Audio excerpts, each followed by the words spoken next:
Assalamualaikum warahmatullahi wabarakatuh. Kami dari kelompok 6 yang beranggotakan Helmi Faturrahman, Santanu, dan juga Korina Bila akan membahas tentang personal selling. Lalu, apa itu personal selling? Personal selling merupakan suatu kegiatan yang dilakukan oleh setiap pebisnis guna mempertahankan dan juga mengembangkan bisnisnya dengan mendapatkan keuntungan dari konsumen. Menurut Kotler dan Armstrong, personal selling adalah presentasi pribadi oleh para wiraniaga atau tenaga penjual sebuah perusahaan dalam rangka mensukseskan penjualan dan membangun hubungan dengan pelanggan. Tujuan personal selling. Menurut Kotler, tujuan personal selling antara lain adalah sebagai berikut. Pertama, mencari calon, melakukan pencarian calon pembeli.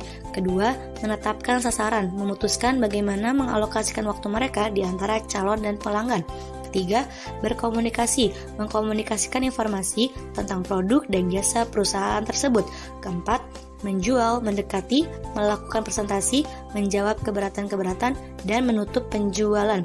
Kelima, melayani, menyediakan berbagai layanan kepada pelanggan, memberikan konsultasi tentang masalah, memberikan bantuan teknis, merencanakan pembiayaan, dan melakukan pengiriman.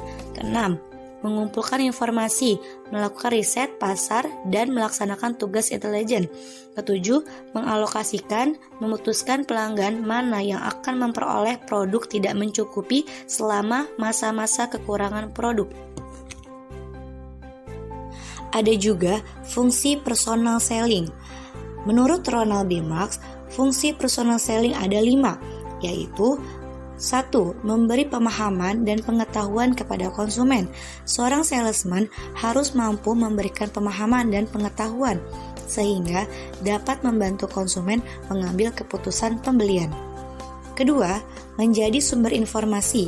Salesman juga harus dapat menjadi sumber informasi untuk perusahaan tentang prediksi penjualan, aktivitas pesaing, dan sebagainya.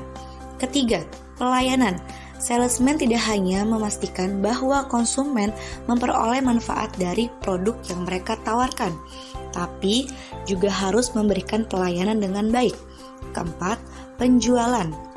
Dalam fungsi personal selling, salesman harus mampu meningkatkan penjualan produk dengan cara membujuk konsumen untuk melakukan pembelian produk. Kelima, koordinasi, upaya penjualan. Seorang salesman harus mampu meluangkan waktu mereka untuk mengevaluasi kinerja mereka dalam rapat sehingga kinerja mereka dapat ditingkatkan. Kriteria personal selling. Yang pertama, salesmanship.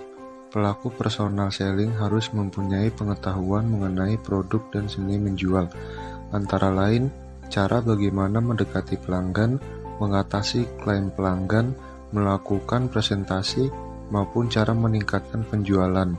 Yang kedua, negotiating. Pelaku personal selling diharapkan mempunyai kemampuan dalam melakukan negosiasi dengan disertai syarat-syaratnya. Yang ketiga, relationship. Marketing. Pelaku personal selling harus tahu cara membina dan memelihara hubungan baik dengan para pelanggan. Proses personal selling.